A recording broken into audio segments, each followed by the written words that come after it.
মাশাআল্লাহ দেখেন বরবটি, এই যে এগুলো হচ্ছে বরবটি।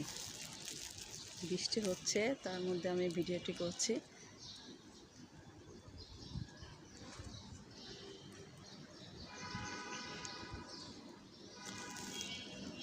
কি সুন্দর বরবটি হয়েছে।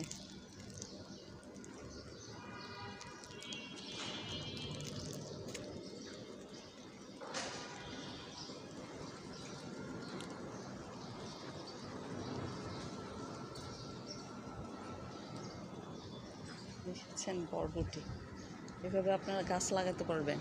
এটা একটা তারের মধ্যে প্রায় ঝুলন্ত অবস্থায় মাচাটা প্রায় হয়েছে। তারের মধ্যে আমি দেখাচ্ছি আপনাদেরকে। দেখেন তারের মধ্যে সুন্দরভাবে পেঁচিয়ে নিয়েছে।